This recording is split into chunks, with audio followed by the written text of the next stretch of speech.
विरजानंद प्रकाश भाग क्रमांक 9 द्वितीय उल्लास सौकरव कांड क्रम संख्या 9 शुकर क्षेत्र का प्रथम निवास संवत 1880 से 1889।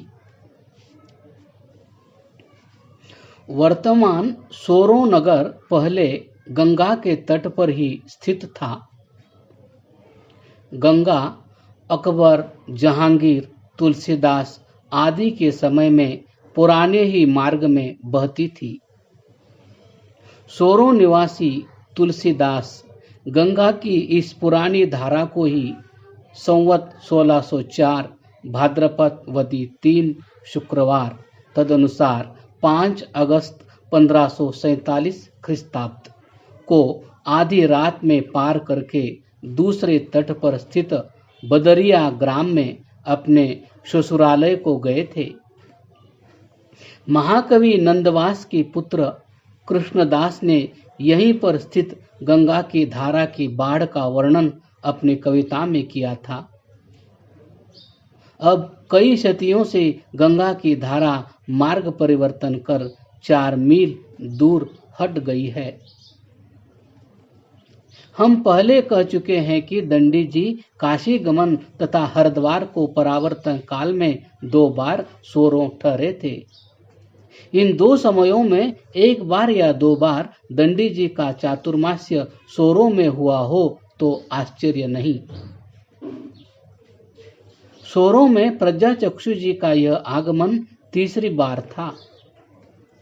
आते ही प्रथम तो कुछ दिन मुख्य धारा पर गाड़िया घाट में ठहरे।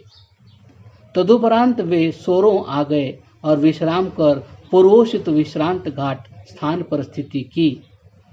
अब अनेक छात्र उनसे पढ़ने लगे। बदरिया के अंगदराम, बुद्धसेन आदि इस सोरों निवास के छात्र थे।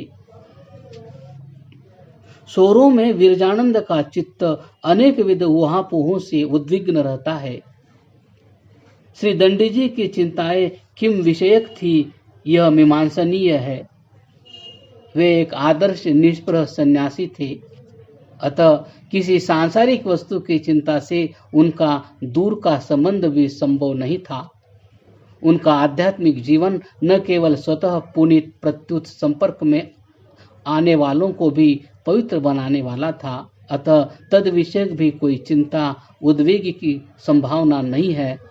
तब फिर उनकी चिंता थी किम विषयक। स्वामी विरजानंद अहम ब्रह्मास्मि की रट लगाने वाले, अपने को संसार से निर्लिप्त मानने वाले, अपने ही भोजन छादन से परितुष्ट स्वार्थी साधु न थे। वे अपने देह के लिए तो कभी किसी के आगे हाथ पसारने का विचार भी न करते थे, तथापि अपने देशवासियों के कल्याण की कामना उनके हृदय में बड़ी प्रबल थी। विरजानंद ने महती क्रांतियों का प्रत्यक्ष किया था। पंजाब में महाराज रणजीत सिंह का जन्म इनके 2 वर्ष पश्चात हुआ था और गंगा तट पर आ जाने पर भी पंजाब की सारी घटनाएं उन्हें सुविदित थी। यतिवर्य का जन्म संवत 1835 ख्रीष्टाब्द 1778 में हुआ। भारतवर्ष में अंग्रेजों का महान उदय सारा का सारा विरजानंद के जीवन काल में ही हुआ था। संवत 1850 ख्रीष्टाब्द 1793 में जब वे ऋषिकेश पहुंचे थे तो अंग्रेजों का उस देश से संबंध न था, पर संवत 1860 ख्रीस्ताब्द 1803 में जब उन्हें काशी पहुंचे 4 वर्ष व्यतीत हो गए तो अंग्रेजों का दिल्ली पर अधिकार हो गया था। संवत 1880 अर्थात ख्रीस्ताब्द 1823 के लगभग दंडी जी सोरों पहुंचे थे। इससे अनेक वर्ष पूर्व जाटों और अंग्रेजों के प्रसिद्ध युद्ध हो चुके थे। गोरखों से युद्ध ख्रीस्ताब्द 1816, दुर्दांत पिंडारियों का दमन तथा मराठा शक्ति का दीप निर्वाण ख्रीस्ताब्द 1816 से 1818 सब विरजानंद की सुविख्यात घटनाएं थी। संवत 1879 ख्रीष्टाब्द 1822 में अंग्रेजों ने प्रथम बार कोटे की हाड़ा राजपूतों की तलवारों की निर्मल धाराओं में स्नान किया था। किम बहुना अंग्रेजों का सारा भारतवर्ष का महोत्कर्ष काल विरजानंद का जीवन काल था और विरजानंद इस सब से सुपरिचित थे। मतमतांतरों ने देश की क्या दुर्दशा कर डाली थी, इसका जानकार विरजानंद के समान दूसरा न था। भारतीय विद्वान ब्राह्मण अपने सांप्रदायिक क्रियाकलापों से ही संतुष्ट रहते थे और उसी को परम धर्म समझते थे, पर विरजानंद थे निखिल तंत्र स्वतंत्र मति। वे पर प्रत्यय नेय न थे, अर्थात उनकी नकेल दूसरों के हाथ में न थी। वे अपनी सूक्ष्म बुद्धि से तत्व निर्णय में समर्थ थे। देश की धार्मिक तथा राजनीतिक परिस्थितियों के जैसे अभिज्ञ विरजानंद थे, वैसा दूसरा न था। अपने देशवासियों के कल्याण की चिंता ही विरजानंद की चिंता थी। स्वामी दयानंद सरस्वती, जन्म नाम मूलशंकर, का प्रादुर्भाव टंकारा सौराष्ट्र में संवत 1871 फाल्गुन बदी 10 शनिवार मूल नक्षत्र ख्रीष्टाब्द दिनांक 12 फरवरी 1824 को हुआ था। इस समय श्री दंडी जी सोरों में तप परायण थे और देश की कल्याण चिंता से व्यथित थे। दंडी जी सोरों से एक बार कासगंज जाकर वहां कुछ काल रहे थे। इसी अवसर पर संभवतः राजा दिल सुखराम कुलश्रेष्ठ का परिचय उनसे हुआ। वे इनके पवित्र जीवन व विद्वत्ता से प्रभावित हो इनके भक्त बन गए। इन कुलश्रेष्ठ महाशय की चर्चा आगे मथुरा यात्रा के अवसर पर आएगी। कासगंज से दंडी महावट 7 कोस जाकर वहां भी कुछ दिन रहे थे। यह कासगंज तथा महावट का निवास प्रथम सोरो निवास काल से संबद्ध है, व द्वितीय से यह हम अभी नहीं जान सके हैं।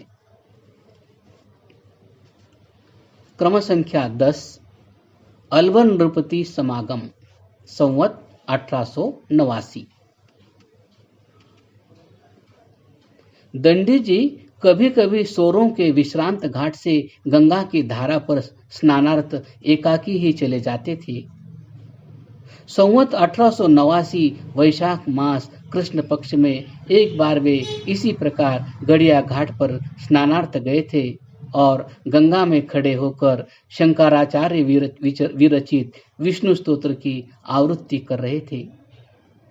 विरजानंद यद्यपि पंजाबी थे और प्रायः पंजाबियों का संस्कृत उच्चारण उत्कृष्ट नहीं होता, प्रज्ञाचक्षु जी तो 12 वर्षीय की अवस्था में ही घर से चल दिए थे और संपूर्ण शिक्षा दीक्षा सर्वश्रेष्ठ विद्वानों द्वारा गंगा तट पर ही संपन्न हुई थी। उनका उच्चारण अति विशुद्ध था और उनका पाठ प्रकार अपूर्व था। अलवर नरेशों में एक बड़े तेजस्वी गुणानुरागी विद्वत प्रिय विनय सिंह हुए हैं।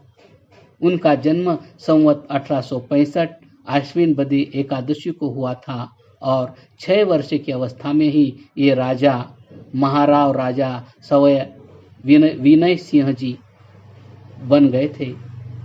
अपने 23.5 वर्ष की अवस्था में ये गंगा स्नान को शुकर क्षेत्र आए। विरजानंद की विष्णु स्तोत्र की आवृत्ति के समय ये भी गंगा तट पर उपस्थित थे। दंडी जी की माधुरी भरित ललित आवृत्ति ने विनय सिंह पर वशीकरण का कार्य किया। वे मुग्ध होकर चित्र बने खड़े उस आवृत्ति को सुनते रहे। विरजानंद इस समय 53.5 वर्षीय महान तपस्वी अखंड ब्रह्मचारी थे। योगासनों के तथा प्राणायाम के अभ्यासी थे। उनका मुखमंडल ब्रह्मचर्य तथा तप से अति तेजस्वी तथा योग साधना जनित कांति से कमनीय था। वे अप्रदृश्य होते हुए भी उपगम्य थे। विनय सिंह उनके व्यक्तित्व से अति प्रभावित हुए। जब तक दंडी जी पाठ करते रहे, महाराज उसमें खो से गए। वे अविचल भाव से तन्मय होकर सुनते रहे। जब दंडी जी अपना आनिक दैव कृत्य समाप्त कर गंगा तट से चलने लगे तो उन्होंने समीप जाकर यथोचित अभिवादन पूर्वक अपने साथ अलवर चलने की विनम्र प्रार्थना की। दंडी जी ने उत्तर दिया, आप राजा है और मैं त्यागी, मेरा आपका क्या संबंध, मैं आपके साथ क्यों जाऊं। अलवरेंद्र को इस निषेध से बहुत दुख हुआ, पर वे भग्नोद्यम न हुए और उनकी स्वीकृति प्राप्त करने के लिए उपाय खोजने लगे। लोगों से उनको ज्ञात हो गया कि दंडी जी विद्या प्रसंग के बिना कथमपि नहीं कहीं न जाएंगे। अतः उन्होंने पुनः उसके स्थान पर उपस्थित हो अपना व्याकरणाध्ययन प्रकट कर चलने की पुनः साग्रह प्रार्थना की। यतीन्द्र तथा नरेंद्र दोनों का संलाप दोनों बार संस्कृत में ही हुआ था। यतः विरजानंद गृह त्याग के समय 11 वर्ष के वय से केवल देववाणी ही बोलते थे और विनय सिंह जी थोड़ी थोड़ी संस्कृत उससे पूर्व सीख चुके थे। अलवरेंद्र ने 3 घंटे नित्य नियम पूर्वक पढ़ने की प्रतिज्ञा की और कह दिया कि यदि मैं वचन भंग करूं तो आप अलवर से जा सकते हैं। क्रमशः